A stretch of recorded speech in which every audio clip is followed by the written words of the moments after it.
नमो अरिहन्ताणं नमो सिद्धाणं नमो आयर्याणं नमो वज्झायाणं नमो लोये सवसाहूणम्। सब मुनिराजों के समूह भी जिनका ध्यान करें, सुरों नरों के सारे स्वामी जिन गुण गान करें, वेद पुराण शास्त्र भी जिनके गीतों के डेरे, वे देवों के देव विराजें उर में ही मेरे, वे देवों के देव विराजें उर में ही मेरे। पंच परमिष्टि भगवान की जय। देवादिदेव श्री 1008 ऋषभ देव भगवान की जय। परम पूज्य आचार्य श्री अमित गति जी महाराज की जय। परम पूज्य आचार्य गुरुवर श्री विद्यासागर जी महामुनिराज की जय। द्वादशांग जिनवाणी माता की जय। पाठ करते हैं आज। सत्वेषु मैत्रीं गुणेषु प्रमोदं, क्लिष्टेषु जीवेषु कृपापरत्वं, माध्यस्थ्यभावं विपरीतवृत्तौ सदा ममात्मा विदधातु देव। शरीरतः कर्तुमनन्तशक्तिं विभिन्नमात्मानमपास्तदोषम्, जिनेन्द्रकोशादिव खड्गयष्टिं तव प्रसादेन ममास्तु शक्तिः। दुःखे सुखे वैरिणि बन्धुवर्गे, योगे वियोगे भवने वने वा, निराकृताशेषममात्वबुद्धिः समं मनो मेस्तु सदापि नाथ। मुनीशलीनाविव कीलिताविव, स्थिरौ निखाताविव बिम्बिताविव, पादौ त्वदीयौ मम तिष्ठतां सदा, तमोधुनानौ हृदि दीपकाविव। एकेन्द्रियाद्या यदि देवदेहिनः, प्रमादतः सञ्चरता इतस्ततः, क्षता विभिन्ना मिलिता निपीडितास्तदस्तु मिथ्या दुरनुष्ठितं तदा। विमुक्तिमार्गप्रतिकूलवर्तिना मया कषायाक्षवशेन दुर्धिया, चारित्रशुद्धेर्यदकारिलोपनं तदस्तु मिथ्या मम दुष्कृतं प्रभो। विनिन्दनालोचनगर्हणैरहं मनोवचः कायकषाय निर्मितं, निहन्मि पापं भवदुःखकारणं भिषग्विषं मन्त्रगुणैरिवाखिलम्। अतिक्रमं यद्विमतेर्व्यतिक्रमं जिनातिचारं सुचरित्रकर्मणः, व्यधामनाचारमपि प्रमादतः प्रतिक्रमं तस्य करोमि शुद्धये। क्षतिं मनः शोद्धिविधेरतिक्रमं व्यतिक्रमं शीलभृतेर्विलङ्घनं, प्रभोतिचारं विषयेषु वर्तनं वदन्त्यनाचारमिहातिसक्तताम्। यदर्थमात्रापदवाक्यहीनं मया प्रमादाद्यदि किञ्चनोक्तं, तन्मे क्षमित्वा विदधातु देवी सरस्वती केवलबोधलब्धिम्। बोधिः समाधिः परिणामशुद्धिः स्वात्मोपलब्धिः शिवसौख्यसिद्धिः। चिन्तामणिं चिन्तितवस्तुदाने त्वां वन्द्यमानस्य ममास्तु देवी।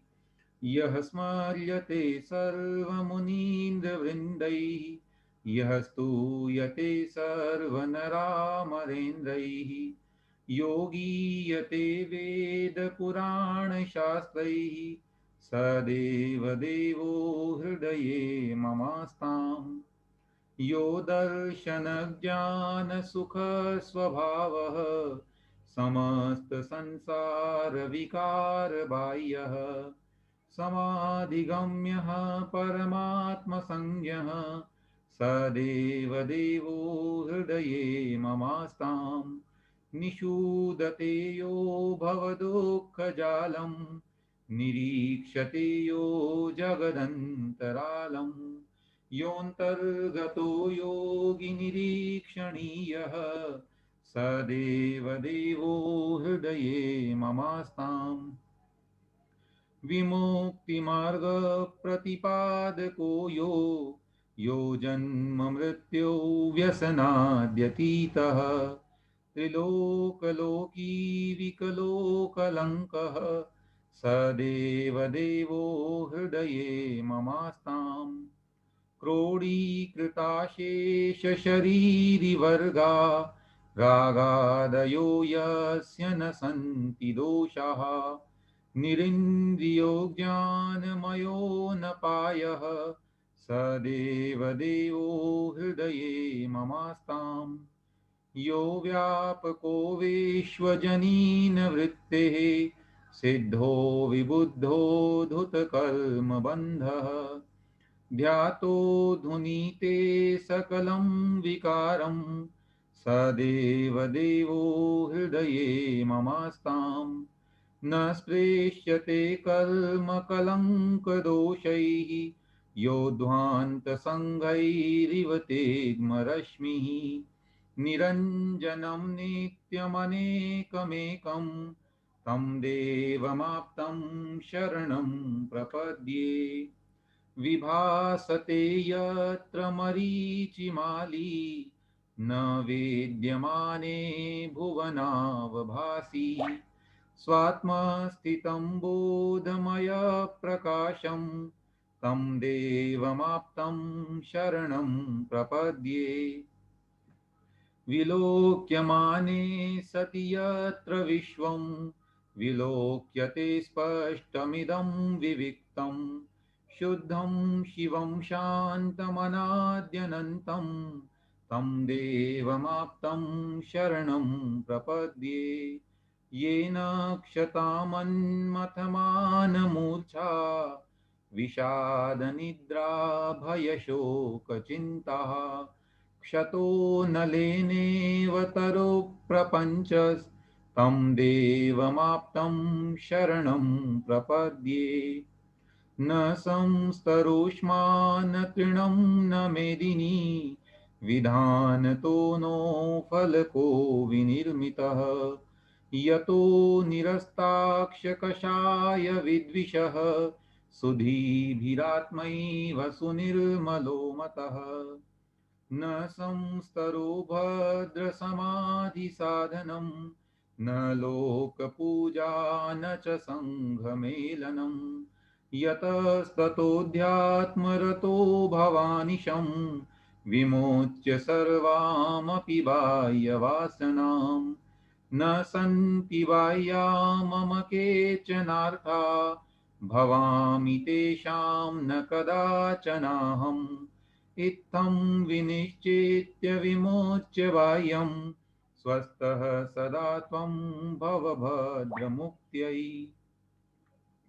आत्मानमात्मन्यवलोकमानस्त्वं दर्शनज्ञानमयो विशुद्धः एकाग्रचित्तः खलु यत्र तत्र स्थितोऽपि साधुर्लभते समाधिम् एकः सदा शाश्वतिको ममात्मा विनिर्मलः साधिगमः स्वभावः बहिर्भवाः सन्त्यपरे समस्ता न शाश्वतः कर्म भवः स्वकीयः यस्यास्ति नैक्यं वपुषापि सार्धं तस्यास्ति किं पुत्रकलत्रमित्रैः पृथक् कृते चर्मणिरोमकूपाः कुतो हि तिष्ठन्ति शरीरमध्ये संयोगतो दुःखमनेकभेदं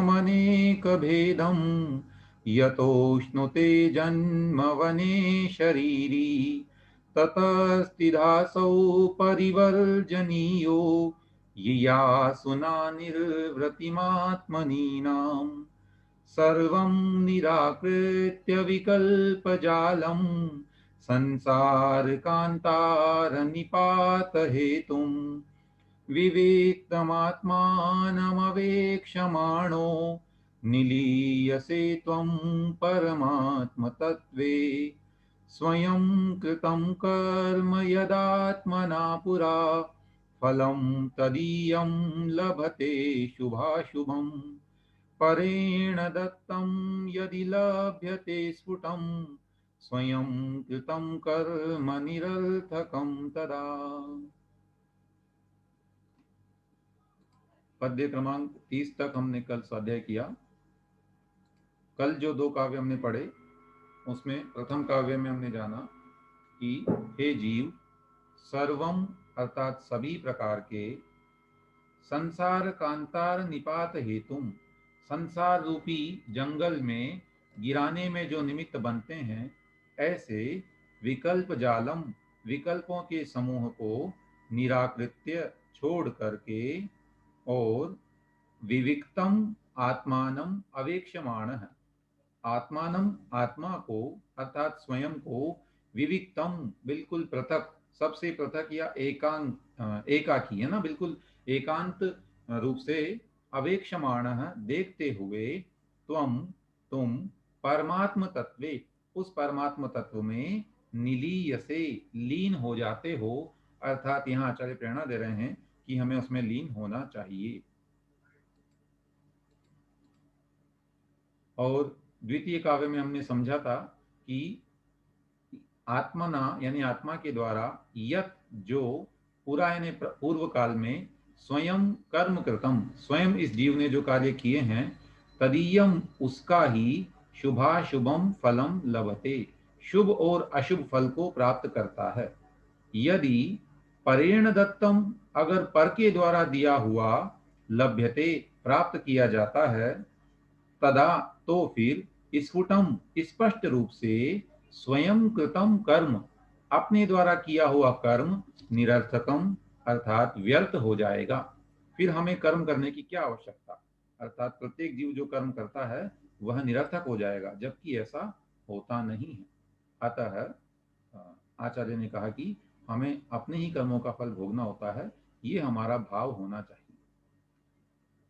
अस्तु, अब आगे बढ़ते हैं। पद्य क्रमांक 31 उच्चारण करने के लिए नूतन जी दिल्ली आप अनम्यूट कर लें। निजार्जितं कर्म विहाय देहिनो, निजार्जितं कर्म विहाय देहिनो, न कोऽपि कस्यापि ददाति किंचन, न कोऽपि कस्यापि ददाति किंचन, विचारयन्नेव मनन्यमानसः, विचारयन्नेव मनन्यमानसः, परो ददातीति विमुञ्च शेमुषीम्। परो ददाति विमुञ्च शेमुषिम्। ठीक, बोलते हैं पुनः। निजार्जितं कर्म विहाय देहिनो, न कोऽपि कस्यापि ददाति किंचन, विचारयन्नेव मनन्यमानसः, परो ददातीति विमुञ्च शेमुषीम्। निज अर्जितम, सर्वप्रथम पदच्छेद।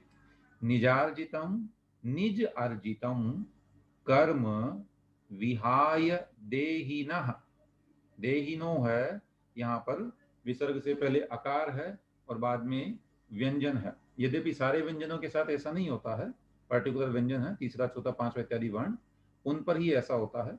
तो ये है देहिनः न कह अपि, है ना, कोपि था, कह अपि, कस्य अपि, कस्यापि में संधि विच्छेद करेंगे, दीर्घ संधि हो गई थी यहाँ पर, तो कस्य प्लस अपि ददाति किंचन, विचारयन, विचारयन एवं, यहाँ पर देखो दो न थे, एक गायब हो गया।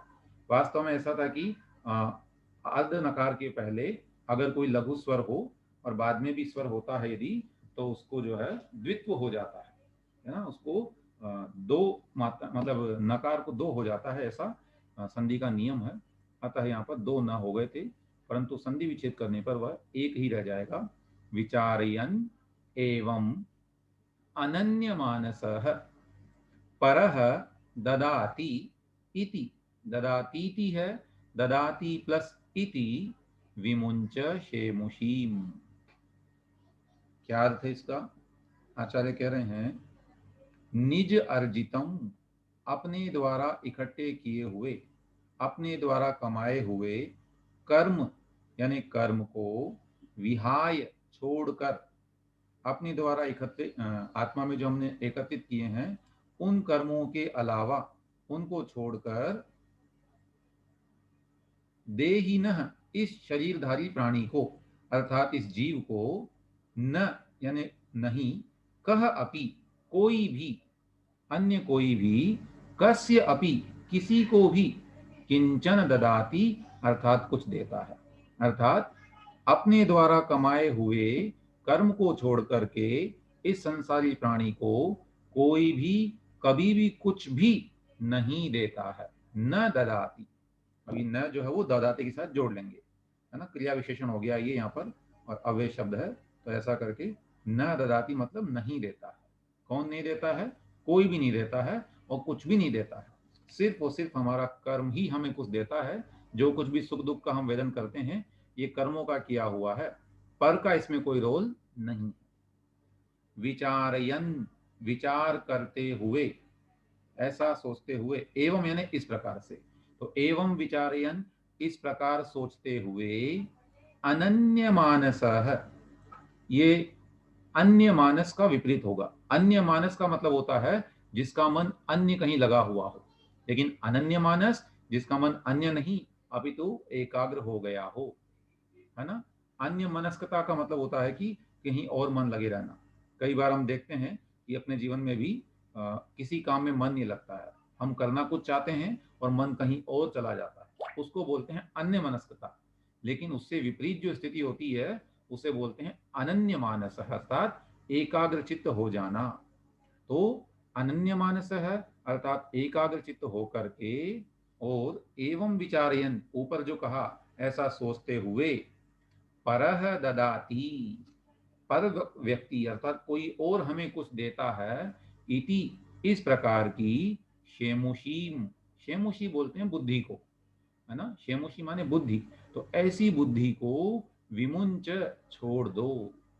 हे भव्य जीव, ये धारणा अपनी हटा दो कि मुझे कोई और सुख दुख देता है, हो ही नहीं सकता है त्रिकाल में कोई मुझे कोई सुख दुख दे दे, ये संभव नहीं है। मैं अपने ही कर्मों का किया हुआ जो फल है उसको भोगता हूं। पुनः एक बार अन्वय से, देहिनः अर्थात प्राणी के, निज अर्जितम अपने द्वारा उपार्जित, कर्म अर्थात कर्म को, विहाय माने छोड़कर, कह अपि कोई भी, कस्य अपि किसी को भी, किंचन न ददाति कुछ भी नहीं देता है। एवं इस प्रकार, विचारयन विचार करते हुए, अनन्य मानसः एकाग्र चित्त होकर, परह ददाति दूसरा देता है, क्या देता है? सुख दुख। इस प्रकार की, इति इस प्रकार की, शेमुषीम विमुंच बुद्धि को छोड़ दो, है ना। एक जिज्ञासा यहाँ होनी चाहिए या हो सकती है किसी की कि ये जैसे ददाती यहाँ लिखा है, विमुंच वहां लिखा है, अथवा हमने जो है इति को यहाँ जोड़ दिया, अन्वय जब बनाया तो ऐसा क्यों होता है? ये होता है छंद की निमित्त की वजह से, है ना। जब छंदों की रचना करनी होती है तो उसका रूल है कि वो छंद जो है उसी क्रम में बनाया जाएगा। जैसे अगर इस छंद की बात करें यहाँ पर, परह ददाति इति विमुंच शेमुषीम, तो यहाँ 4 लाइनें जो हैं उन चारों पंक्तियों में प्रत्येक पंक्ति में प्रथम अक्षर वो छोटा है ना, उसमें छोटी मात्रा होगी, जैसे नी, न, वी, प, है ना, सब में छोटी मात्रा है। ऐसे ही फिर दूसरा जो शब्द है, ये तो पदच्छेद एक्चुअली, बेसिकली जो छंद की बात करेंगे अगर अपन, तो उसमें ऐसा देखने को मिलेगा, जैसे जा, अब यहाँ दीर्घ है तो सब जगह दीर्घ होगा दूसरा अक्षर, को ये बड़ा हो गया मात्रा, चा यहाँ भी बड़ी हो गई, रो बड़ी हो गई। तीसरा अक्षर को देखेंगे तो वो छोटा है, तो सब जगह छोटा आ जाएगा, जी, पी, है ना, ऐसे ही र, ऐसे ही द। तो ये नियम होने की वजह से शब्दों को जो है आगे पीछे इसमें जमाना होता है और उस तरह से छंद की रचना होती है। और एक इसका कारण ये भी है, संस्कृत भाषा में क्योंकि प्रत्येक शब्द में विभक्ति गर्भित है, उसमें विभक्ति लगी हुई है, अतः उसका अर्थ परिवर्तित नहीं होता है। अंग्रेजी में तो जैसे हम अगर सेंटेंस बनाते हैं कि the child goes to school, आप इसको अगर विपरीत कर दो कि स्कूल गोज टू चाइल्ड इत्यादि, तो गड़बड़ हो जाएगा। लेकिन संस्कृत भाषा में आप बना दीजिए बालकः विद्यालयम गच्छति, मतलब बालक विद्यालय जाता है। विपरीत कर देंगे इसको कि बालकः गच्छति विद्यालयम या विद्यालयम गच्छति बालकः, कहीं भी रख दीजिए, अर्थ वो ही निकलेगा, क्योंकि इसमें प्रत्येक शब्द में जो है विभक्ति जुड़ी हुई है, अतः उसका जो है अर्थ वहां निकलेगा ही और वो कभी भी अर्थ परिवर्तित नहीं होता है। इस वजह से यहाँ पर आगे पीछे ऐसा लिखा रहता है। अस्तु, एक बार फिर से अर्थ कहने के लिए कहा किसी ने, तो हम बोल दे रहे हैं यहाँ पे तुरंत। देहिनः अर्थात प्राणी के, निज अर्जितम अपने द्वारा उपार्जित, कर्म विहाय कर्म को छोड़कर, कह अपि कोई भी, कस्य अपि किसी को भी, किंचन न ददाति कुछ भी नहीं देता है ना, सिर्फ अपना कर्म देता है। एवं विचारयन ऐसा विचार करते हुए, अनन्य मानसः अर्थात अन्य मनस्कता को छोड़ करके, एकाग्रचित्त होकर के, परह ददाति अन्य कोई देता है, इति इस प्रकार की, क्षेमुषीम विमुंच बुद्धि को छोड़िए, तभी आत्मकल्याण होगा, है ना। अंत में आचार्य महाराज जो है बिल्कुल जो ग्रंथ का अंत ही चल रहा है, उपांत काव्य हो गया एक तरह से, 32 तो ही, तो 31वें काव्य में हमको सावधान कर रहे हैं कि हमारी धारणा जो बनी हुई है कि अन्य मुझे सुख दुख देता है, उसे हमें छोड़ना होगा। आइए इसका पद्यानुवाद पढ़ के अब समझें। अपने अर्जित कर्म बिना इस प्राणी को जग में, कोई अन्य न सुख दुख देता कहीं किसी डग पे। ऐसा अडिग विचार बना कर तुम निज को मोड़ो, अन्य मुझे सुख दुख देता है ऐसी हट छोड़ो। तो ये एक तरह अध्यात्म के लिए तो ये है ही, हम अपने डे टू डे लाइफ में भी सिद्धांत को अपनाते हैं, तो ये बहुत बड़े सुख का रहस्य है। अगर हम ये सोचना शुरू कर दें कि हम दूसरों की वजह से दुखी नहीं हैं, तो हमारा बहुत कुछ दुख अपने आप ही कम हो जाएगा। आइए अगला पद्य पढ़ते हैं, पद्य क्रमांक 32। उच्चारण के लिए निवेदन आए हुए यहाँ पर, नविता जी कोटा आप कर लीजिए, अनम्यूट। हाँ, यहाँ लय थोड़ी बदलेगी क्योंकि अनुकूलावृत्तम है, यद्यपि 11 अक्षर ही हैं, परंतु इसका स्वरूप जो है वो भिन्न है, अतः इसको पढ़ते हैं अपन। यही परमात्मामित गतिवन्द्यः, यही परमात्मामित गतिवन्द्यः, सर्वविविक्तो भृशमनवद्यः, सर्वविदितो भृशमनवद्यः, शश्वदधीतो मनसि लभन्ते, शशदीतो मनसि मुक्तिनिकेतं विभववरं ते। मुक्तितं विभववरं ते। आपके यहाँ नेटवर्क की थोड़ी समस्या है, कोई बात नहीं, सभी बोलते हैं हम। यही परमात्मामित गतिवन्द्यः, सर्वविविक्तो भृशमनवद्यः, शश्वदधीतो मनसि लभन्ते मुक्तिनिकेतं विभववरं ते। ये एक प्रकार का तुकांत काव्य है या तुकांत छंद है। अंतिम जो चरण का अंतिम, प्रत्येक चरण का अंतिम जो शब्द है या वर्ण है वह एक जैसा मिल रहा है, जैसे वन्द्यः, वद्यः, लभन्ते, वरन्ते, है ना, इस तरह से। देखें, यही परमात्मा अमित गति वन्द्यः, यहाँ आकार निकल आएगा, परमात्मा और आ प्लस अ को मिलाकर के दीर्घ आ ही हो जाता है, अतः वो छिप गया था।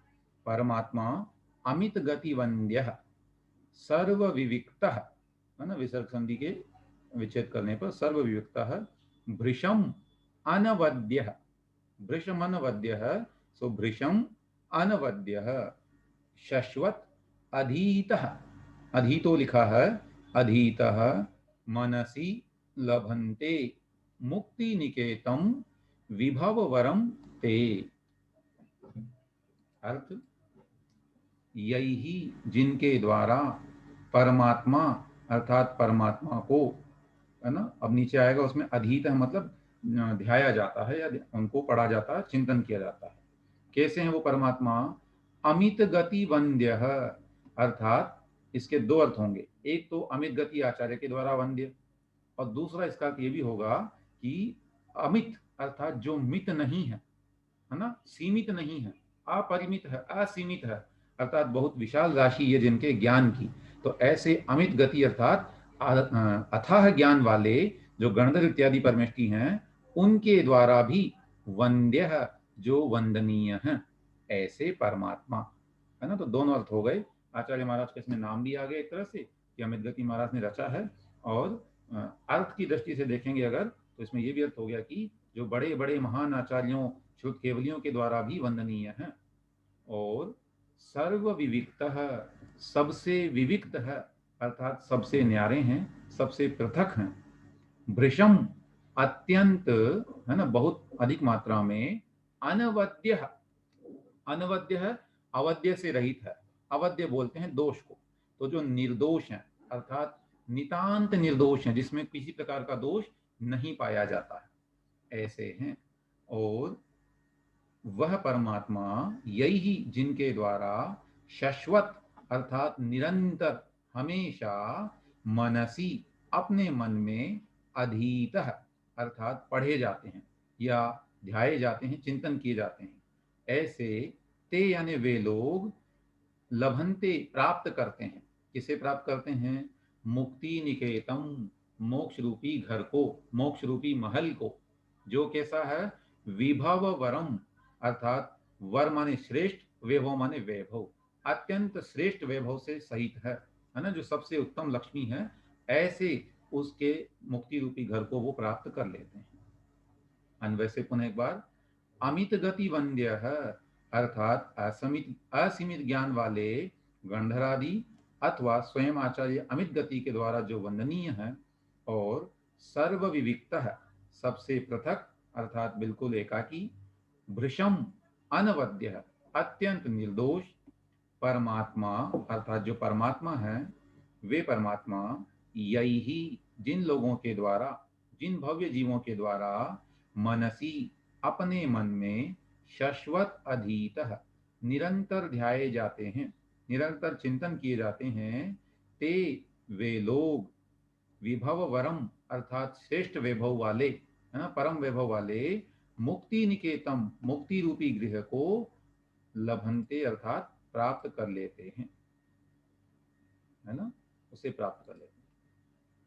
तो यहाँ पर अंत में जो एक तरह से कहा आचार्य महाराज ने, और स्वयं अपना नाम भी बड़ी ही लघुता के साथ में सूचित किया है।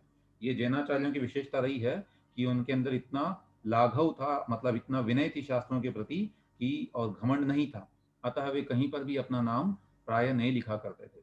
बाद में परिस्थितियां ऐसी बनी कि वो लिखना अनिवार्य हुआ ऐतिहासिक दृष्टि से, क्योंकि अन्य मतावलंबी जो है उन ग्रंथों की चोरियां करने लगे। चोरी का मतलब उन काव्यों को अपने अपने यहाँ जोड़ने लगे जो जो उनके लायक थे, और हमारे ग्रंथों में दूसरा मिलाने लगे। इस तरह से काफी कुछ ऐतिहासिक तथ्यों से छेड़छाड़ होने पर बाद में ये परंपरा स्टार्ट हुई कि समय भी लिखा जाने लगा कि हमने एक ग्रंथ कब लिखा, किसने लिखा, कहाँ लिखा इत्यादि देखा जाता है। वर्तमान में भी जितने आचार्य मुनिराज इत्यादि ग्रंथ लिखते हैं उसमें अंत में आप देखते होंगे कि वो श्लोक इत्यादि बना करके ऐसा उसमें रच देते हैं कि ये पता लगता है कि इस रचना को कब रचा गया और कहाँ रचा गया है ना। लेकिन प्राचीन काल में ऐसा नहीं था। तो ये बल्कि शुरू में तो बिल्कुल नाम नहीं लिखते थे, फिर धीरे धीरे उनके शिष्यों ने अपने गुरुओं के बारे में बताया कि हमारे गुरु ने इस तरह से ग्रंथ रचे थे, तो हमें पता लगता है। बाद में चल के एक ऐसी परंपरा भी आई धीरे धीरे कि छंद में ही अपना नाम इस तरह से जोड़ देना कि वह नाम भी आ जाए और वो नाम जो है पर्टिकुलर अपने नाम के लिए नहीं आए, अपितु उसका सार्थक मीनिंग भी हो, जो कि भगवान की भक्ति में ही हो। तो यहाँ ऐसा ही कहना चाहिए, यहाँ प्रयोग है कि अपना नाम आचार्य महाराज का स्वयं इसमें आ भी रहा है और भगवान की वंदना भी हो रही है। ठीक है, तो इसमें अंत में यही कहा कि जो उस परमात्मा को निरंतर अपने मन में ध्याते हैं वे मोक्ष लक्ष्मी को प्राप्त करते हैं। अर्थ पद्यानुवाद। परमात्म सबसे न्यारे हैं अतिशय अविकारी, संत अमित गति से वंदित हैं शम दम समधारी। जो भी भव्य मनुज प्रभुवर को नित उर में लाते, वे निश्चित ही उत्तम वैभव मोक्ष महल पाते। ऐसे मोक्ष महल को हम भी प्राप्त करें। और अंतिम काव्य इसका ये है जिसे हम पुष्पिका वाक्य बोलते हैं। इस काव्य में उस ग्रंथ के पढ़ने का फल बताया जाता है। आइए इसको हम पढ़ते हैं। उच्चारण कुसुम जैन जी, आप अनम्यूट कर लें, पहली बार मैंने आपको पढ़ते हुए शायद देखा है, पढ़ लीजिए। कुसुम जैन जी अनम्यूट कर लें।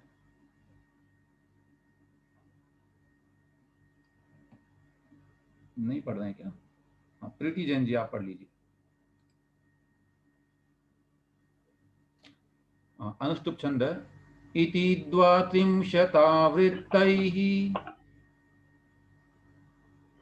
इति द्वात्रिंशतिवृत्तेः, त्रिंशति नहीं त्रिंशता। आवाज नहीं है पंडित जी? आ रही है, आवाज तो आ रही है ना। द्वात्रिंशता पढ़ना है, आ की मात्रा उसमें है। इति द्वात्रिंशतावृत्तैः। पंडित जी आवाज नहीं आ रही है। मेरी आवाज नहीं आ रही है? इति द्वात्रिंशतिवृत्तेः परमात्मानमीक्षते। अच्छा, इति द्वात्रिंशतिवृत्ते परमात्मानमीक्षते।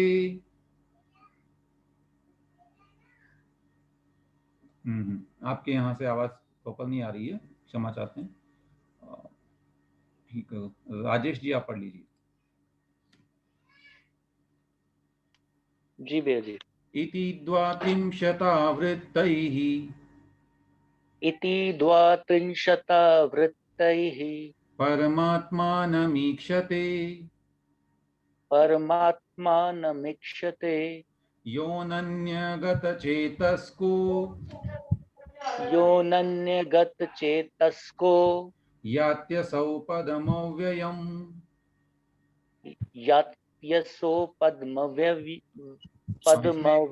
ये मिसप्रिंट है, थोड़ा सा क्षमा चाहते हैं। यह और आना चाहिए था कि यहाँ पर, ये टाइपिंग एरर है इसमें। पदमव्ययम्, एक यह और है यहाँ पर, है ना। यात्यसो पदमव्ययम्, यात्यसो पद्मव्ययम्। ठीक, पढ़ते हैं हम सभी। इति द्वात्रिंशतावृत्तैः परमात्मानमीक्षते। योऽनन्यगतचेतस्को यात्यसौ पदमव्ययम्। संधि विच्छेद। इति द्वात्रिंशतावृत्तैः परमात्मानम् ईक्षते, है ना। म और ई अलग अलग हो जाएंगे यहाँ पर। परमात्मानम् ईक्षते यह अनन्यगतचेतस्कः, अनन्यगतचेतस्कः याति असौ, यात्यसौ था, यण संधि होने की वजह से यह आ गया था। संधि विच्छेद करने पर ई और अ, याति असौ पदम अव्ययम। क्या मतलब?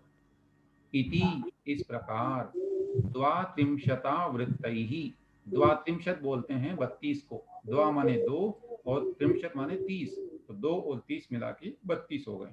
ये बंधु नहीं होगा, बंधु कभी तो विठल का है। इकाई के अंक को पहले लिखा जाता है ना, दाही को बाद में।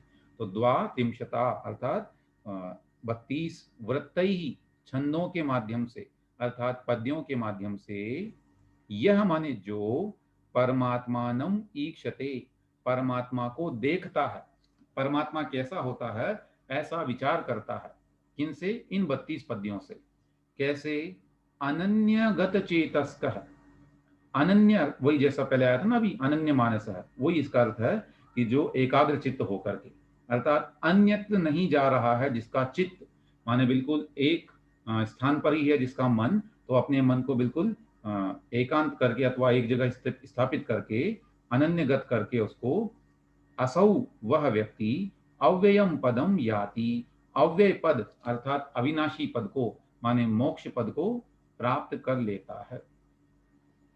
पुनः एक बार, इस प्रकार, इति माने इस प्रकार, द्वात्रिंशता वृत्तैहि 32 पद्यों के द्वारा, यह माने जो अनन्यगत चेतस्कः अर्थात एकाग्र चित्त होकर अन्यत्र स्थान पर अपने मन को नहीं भटका करके परमात्मानम ईक्षते परमात्मा को देखता है। असौ वह प्राणी, वह जीव, अव्ययम पदम याति अव्यय पद को अर्थात जिसका कभी व्यय नहीं होता, नाश नहीं होता, ऐसे अविनाशी अर्थात मोक्ष पद को याति माने प्राप्त कर लेता है ना। अतः ये ग्रंथ का महात्म्य है और वास्तव में इस 32 पद्यों का एक एक पद्य इतना महान है, और उसका अगर चिंतन में हम उतार लें, ध्यान करने बैठें और एक एक श्लोक पर चिंतन करें तो बहुत ही उत्तम जो है उस समय हमारी मनोवृत्ति अथवा आत्मा की जो प्रवृत्ति है वो होगी और अवश्य उससे लाभ हमें होगा। जो ध्याता जगदीश को ले यह पद 32, अचल चित्त होकर वही बने अचल पद ईश। इति आचार्य अमित गति विरचितम भावना द्वात्रिंशतिका ग्रंथः अथवा इदं शास्त्रम संपन्नम, है ना। चलिए, इन्होंने प्रश्न किया है, भैया जी क्या 2 अमित गति? जी बिल्कुल, आचार्य अमित गति महाराज 2 हुए हैं। उसमें लिखा है कि द्वितीय अमित गति महाराज ने एक ग्रंथ लिखा धर्म परीक्षा। उस धर्म परीक्षा में उन्होंने प्रथम अमित गति महाराज का भी उल्लेख किया है। उन्हीं की गुरु परंपरा में एक और आचार्य अमित गति हुए और उन्होंने एक ग्रंथ लिखा है योगसार प्राभृत। जिज्ञासा आई थी हमारे यहाँ पर, तो उसमें बताया भी था हम लोगों ने पहले, और वो स्पष्ट है कि जो है अमित गति महाराज नाम के 2 आचार्य हुए। चलिए, अब आप लोगों की जिज्ञासाएं संक्षेप में करिएगा क्योंकि समय लिमिटेड है। पूछिए एक एक करके। सुलेखा जैन जी पूछिए। नूतन जी आप बोलिए पहले तब तक।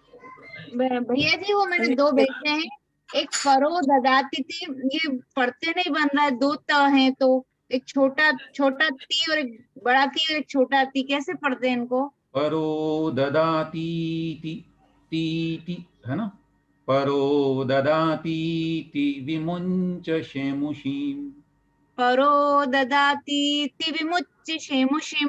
हाँ। जी, और एक वो है विभववरम, उसमें भी 2 वो हैं। हाँ, तो मुक्ति निकेतम विभववरम ते, मुक्ति निकेतम विभव तो अब एक इसमें साथ क्या है करना ना, देखिए हमने आपको पहले बताया था ये बात कि जब हम पढ़ें तो हमारा शब्दों पर ध्यान होना चाहिए। तो इसमें 2 शब्द हैं, विभव और वरम। जब उस पर फोकस जाएगा तो अपने आप ही बोलने में आएगा विभव वरम। विभव वरम ते। जी बिल्कुल जी, ठीक है जी, धन्यवाद। हाँ, अजयंत जी ने लिखा प्राकृत जिनवाणी का, क्षमा चाहता हूँ आज मैं उसको इसमें स्क्रीन बना नहीं पाया हूँ, और आप अगर हमको भेजें एक बार उसको तो हम जरूर बता देंगे उसको। अभी आप शेयर कर सकें अगर, या इसमें टाइप करके भेज सकें। भैया जी 32 नंबर का ध्यान छुल्लक ध्यान से करवाने का दोबारा एक बार दे देना। अच्छा, ये स्क्रीन में बना दे रहा हूँ आपके सामने, आप देख लीजिए उसको। हाँ बस ये ठीक है जी। जिज्ञासा और किसी की है? 1 मिनट भैया 32 नंबर में शमदम लिखा है पद्यानुवाद में। क्या लिखा? शमदम। हाँ, संत अमित गति से वंदित हैं शम दम समधारी। अब ये देखो ऐड किया हुआ है, उसमें तो ऐसा शब्द नहीं आया। अर्थ ये है इसका कि शम दम और सम इन तीनों को धारण करने वाले। शम बोलते हैं शम अर्थात प्रशम भाव, है ना, शमन करना। तो अपने कषायों को शमन करने को बोलते हैं शम भाव। दमन बोलते हैं इंद्रियों के निग्रह को, उसे बोलते हैं दमः। शमः दमः और सम जो है वो समता भाव। तम कृपया जब समता। उत्तर दिया जाए तो अनम्यूट ना करें। हाँ, आवाज डिस्टर्ब करती है ऐसे बीच बीच में, मैं बोलता हूँ एक एक का नाम। छाया जी कुछ कह रहे हैं? टू एवरीवन ही तो लिखा है। नहीं भैया जी, पढ़ा नहीं, नहीं म्यूट रखिए ना प्लीज। हाँ, और जिज्ञासाएं हैं यहाँ पर। कौन बोल रहे हैं? सुमन जैन जी बेंगलोर। नहीं, मैं तो कुछ और समय कितना हो गया भाई? देखो 41 हो गया, फिर वही अतिक्रमण होगा अगली कक्षा का, और उन लोगों को पढ़ना भी है और शास्त्रीय उपाय। अस्तु, आप लोग ग्रुप में भेज दीजिए, मैं अभी ग्रुप खोल दूंगा थोड़ी देर के लिए। या भैया जी एक बार व्यक्तिगत 30 नंबर वाला थोड़ा सा समझना था। कौन सा? 30 नंबर वाला श्लोक। अब कल अपन रिपीट करेंगे उसको पूरा ना एक बार। अच्छा ठीक है भैया जी। अच्छा भैया जी, ये जो प्रेम भाव सब जग में इसकी इसी का है ना वो? हाँ, वो भी इसका पद्यानुवाद है, अनेक कवियों ने किया पद्यानुवाद। और जो सर्व प्रसिद्ध है वो वाला ही है, प्रेम भाव हो सब जीवों पर में। हाँ, ये बिल्कुल। चलिए ठीक है, जिनवाणी स्तुति करते हैं। हाँ ठीक है भैया। वीर हिमाचल तेनिकसी गुरु गौतम के मुख कुंड ढरी है। मोह महाचल भेद चली जग की जड़ता तप दूर करी है। ज्ञान पयोनिधि माही रली बहु भंग तरंगनी सो उछरी है। ताशुचि शारद गंग नदी प्रति में अंजुलि करी शीश धरी है। या जग मंदिर में अनिवार अज्ञाने अंधेर छयो अति भारी। श्री जिन की धुनि दीप शिखा सम जो नहीं होत प्रकाशन हारी। तो किस भांति पदारत पाती कहाँ लहते रहते अविचारी। या विधि संत कहें धनी है जिन बैन बड़े उपकारी। हाँ, जिन बैन बड़े उपकारी। 9 बार नमोकार।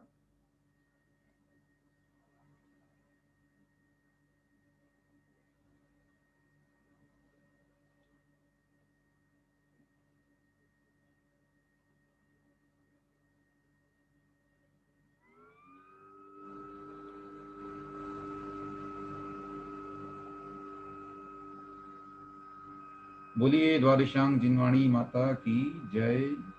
सभी को जय जिनेन्द्र। जय जिनेन्द्र भैया जी, सभी को जय जिनेन्द्र। सभी को जय जिनेन्द्र। सबको जय जिनेन्द्र। जय जिनेन्द्र। जय जिनेन्द्र। सभी को जय जिनेन्द्र।